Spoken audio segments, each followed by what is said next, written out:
Bismillahirrahmanirrahim. Assalamualaikum warahmatullahi wabarakatuh. Perkenalkan, nama saya Syafirul Zikri dengan mata kuliah Pengantar Manajemen dan Bisnis. Dalam kesempatan ini saya akan mempresentasikan sebuah judul Prinsip Keuangan dan Akuntansi.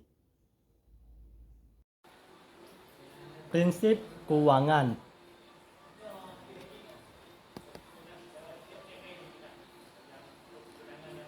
Sejarah keuangan. Zaman kuno, di Yunani kuno, konsep keuangan muncul dalam sistem perbankan dan penggunaan mata uang. Abad Pertengahan, keuangan digunakan untuk membiayai peperangan dan pembangunan kastil. Abad ke-20, keuangan semakin kompleks dan terkait erat dan dengan perkembangan teknologi informasi dan globalisasi.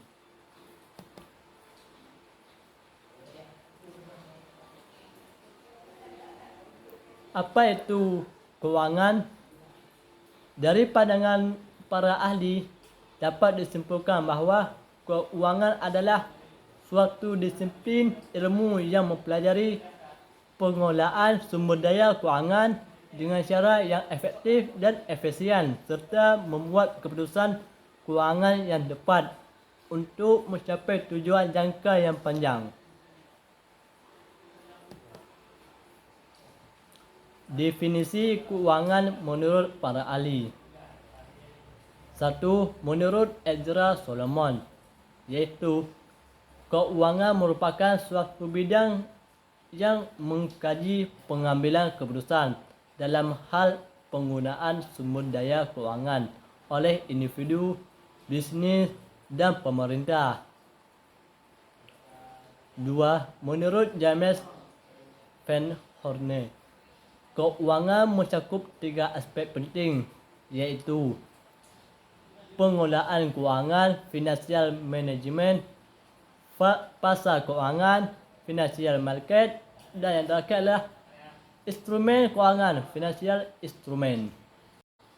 3. Menurut Richard A. Braley dan Stewart Mace, keuangan merupakan cabang ilmu ekonomi yang mempelajari pengambilan keputusan, investasi, dan pendanaan oleh perusahaan. 4. Menurut Lawrence J. Gitman, iaitu keuangan adalah ilmu yang mempelajari bagaimana mengelola sumber daya keuangan dengan cara efektif dan efisien serta membuat keputusan keuangan yang tepat.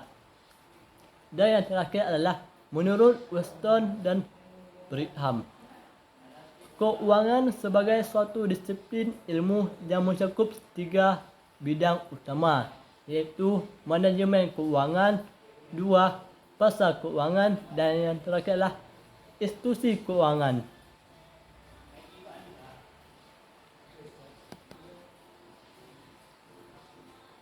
Dasar-dasar keuangan. Ada 4 poin dasar-dasar, iaitu aspek keuangan berkaitan dengan pengelolaan keuangan, organisasi, dan proses pengambilan keputusan keuangan yang tepat. Yang kedua, pengukuran kinerja keuangan untuk menilai performa organisasi melalui data keuangan seperti rasio keuangan, return on investment, dan nilai pasar saham. Ketiga, laporan keuangan, dokumen yang mengajarkan informasi keuangan dari sebuah organisasi seperti laporan laba, rugi, neraca, dan arus kas. Keempat, sumber daya keuangan meliputi aset hutang dan modal yang dapat digunakan untuk menjalankan aktivitas bisnis.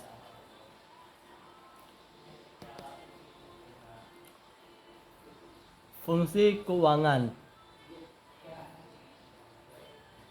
yaitu pengelolaan aset meliputi investasi, pengelolaan dana, dan manajemen risiko. 2.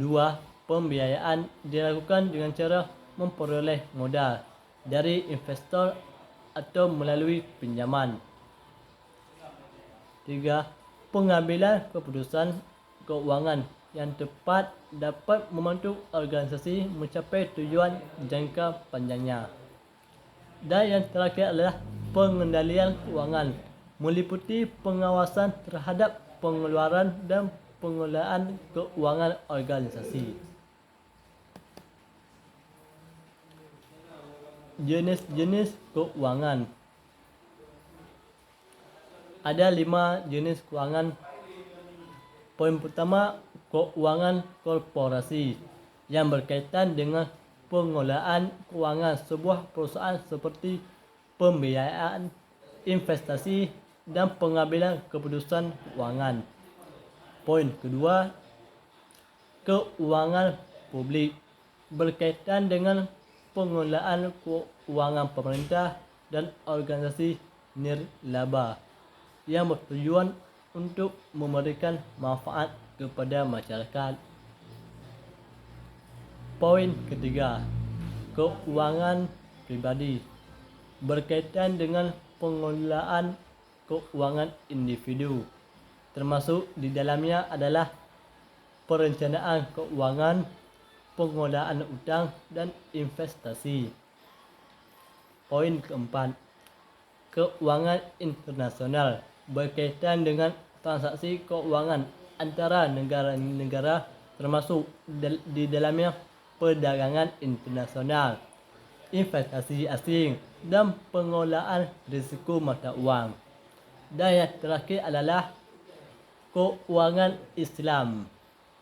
Adalah sistem keuangan yang berbasis pada prinsip-prinsip syariat Islam, termasuk di dalamnya adalah pengelolaan dana dan pembiayaan. Tujuan keuangan iaitu memperoleh sumber daya keuangan, meningkatkan nilai perusahaan, mengelola risiko keuangan, meningkatkan kesejahteraan masyarakat, mencapai tujuan keuangan pribadi, dan meningkatkan profitabilitas.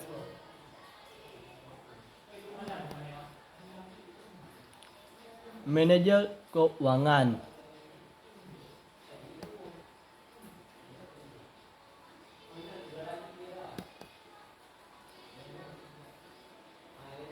Apa itu manajer keuangan? Manajer keuangan adalah salah satu posisi di divisi keuangan yang berperan dalam bertugas untuk mengatur dan membuat keputusan finansial serta mengaplikasikan demi tercapainya tujuan perusahaan.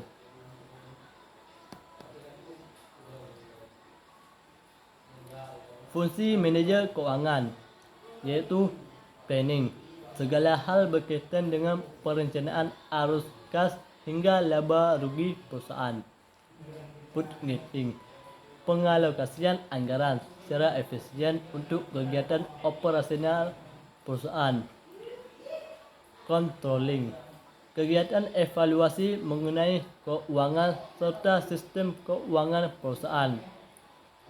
Auditing, pemeriksaan penggunaan internal keuangan perusahaan maka pihak manajemen mengetahui segera mungkin. Reporting, menyediakan laporan informasi keuangan perusahaan serta analisis rasio keuangannya. Tugas manajer keuangan. Ada 5 poin, yaitu menyusun perencanaan keuangan perusahaan. Poin kedua, mengoperasikan kebutuhan keuangan perusahaan. Poin ketiga, bekerjasama dengan manajer divisi lain. Poin keempat, membantu pengambilan keputusan terkait investasi. Dan poin yang terakhir adalah menjadi nara hubung perusahaan pada dasar keuangan. Tanggungjawab manajer keuangan mengelola fungsi akuntansi perusahaan, melakukan perencanaan dan pengembangan sistem keuangan perusahaan, mengkoordinasi pengontrolan dana perusahaan, mengontrol jalannya efisiensi kerja perusahaan, mengelola pajak perusahaan, dan yang terakhirlah mengelola arus kas, hutang dan piutang. Kualifikasi manajer keuangan ada 4. 1. Lulusan S1 bidang keuangan. 2. Bisa memimpin sebuah tim. 3. Pengalaman di bidang keuangan. Dan yang terakhir adalah berumur antara 30 sampai 40 tahun. Akuntansi. Apa itu akuntansi? Akuntansi merupakan suatu proses mencatat, meringkas, mengklasifikasikan, mengolah dan mengajikan data transaksi serta berbagai aktivitas yang berhubungan dengan keuangan, sehingga informasi tersebut dapat digunakan oleh ahli pada bidangnya dan menjadi bahan untuk mengambil keputusan. Komponen akuntansi. Akun aset aktif. Contohnya bangunan, gedung dan tanah. 2. Akun kewajiban, liabilitas, contohnya hutang. Dan yang terakhir adalah akun modal, ekuitas, contohnya pendapatan, beban dan privilege. Mungkin cukup sekian yang dapat saya sampaikan. Saya berharap hasil presentasi yang saya berikan bisa bermanfaat untuk kita semua. Bila merasa ada kekurangan dan kesalahan, saya meminta maaf kerana kesempurnaan hanyalah milik Allah. Wabillahi taufiq wa hidayah. Wassalamualaikum warahmatullahi wabarakatuh.